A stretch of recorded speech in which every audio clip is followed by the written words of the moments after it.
اچھا، جب کوئی عام انسان کسی بالکل نئی اور انجان جگہ کا سفر کرنے لگتا ہے تو اس کے ذہن میں سب سے پہلا خیال کیا آتا ہے؟ یہی کہ وہاں کا رہن سہن کیسا ہوگا اور کیا وہاں اپنے لوگ یا رشتہ دار موجود ہوں گے یا نہیں؟ ہم یعنی کسی بھی نئی منزل کو اپنے جانے پہچانے حوالوں سے ہی سمجھنے کی کوشش کرتے ہیں۔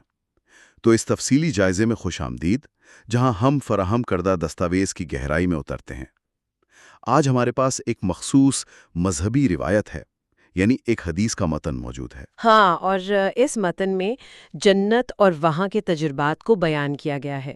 ہم یہاں کسی کی حمایت یا مخالفت نہیں کر رہے، بلکہ ان الفاظ اور تصورات کا بالکل غیر جانبدارانہ جائزہ لے رہے ہیں کہ آخر ایسی تحریروں کے پیچھے کا مقصد کیا ہوتا ہے۔ میں اس دستاویز کو پڑھ رہی تھی تو شروعات ہی ایک دلچسپ سوال سے ہوتی ہے۔ بالکل، اور شروعات ایک ایسے سوال سے ہوتی ہے جو سیدھا انسانی نفسیات سے جڑا ہے۔ صحیح کہا۔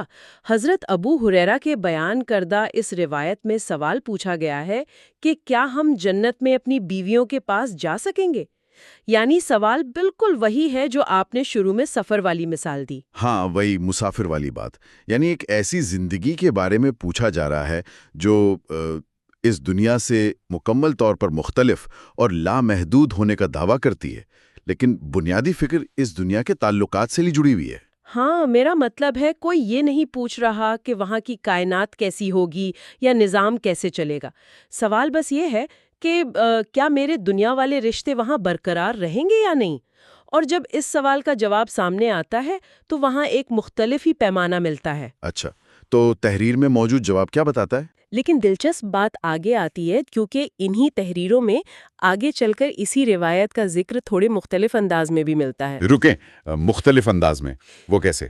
وہاں لکھا ہے کہ ایک صبح میں 100 عورتوں کے پاس جا سکے گا، یعنی ایک طرف دن کی بات ہے اور دوسری طرف صبح کی۔ ارے واہ، الفاظ بھی کنواریوں سے بدل کر عورتوں پر آ گئے۔ یہ تو الفاظ اور وقت دونوں کا تضاد لگ رہا ہے۔ کیا یہ روایتیں وقت کے ساتھ بدل گئی تھیں؟ دیکھیں، یہ محض تضاد نہیں ہے، بلکہ تاریخ اور سینہ بہ سینہ چلنے والی روایتوں کا ایک بہت بڑا راز ہے۔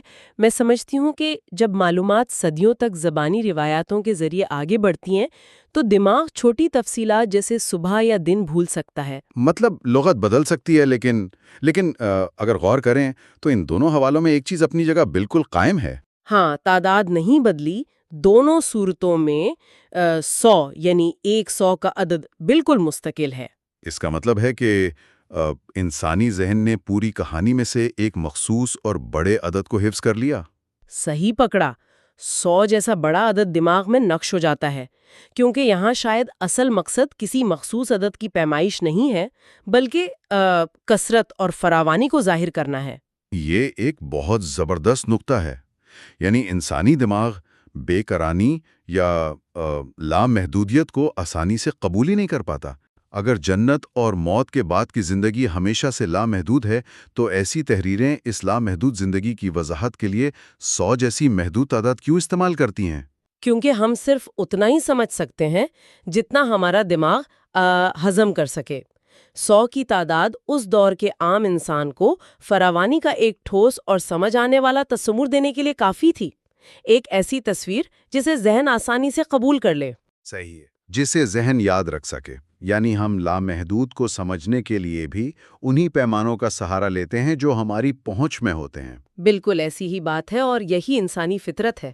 تو سننے والوں کے لیے سوچے جانے والی آخری بات یہی ہے، جب بات کسی ایسی دنیا کی ہو جو عظیم اور پوری طرح لامحدود ہو، تو کیا انسانی زبان اور ہمارے الفاظ ہمیشہ ایسی ہی محدود مثالوں کی محتاج رہیں گی، یا کبھی ہم ان محدود پیمانوں سے آگے نکل کر لامحدودیت کو اس کی اصل شکل میں سمجھ پائیں گے؟ اس تحقیق طلب سوال کے ساتھ اس جائزے کا اختتام کرتے ہیں۔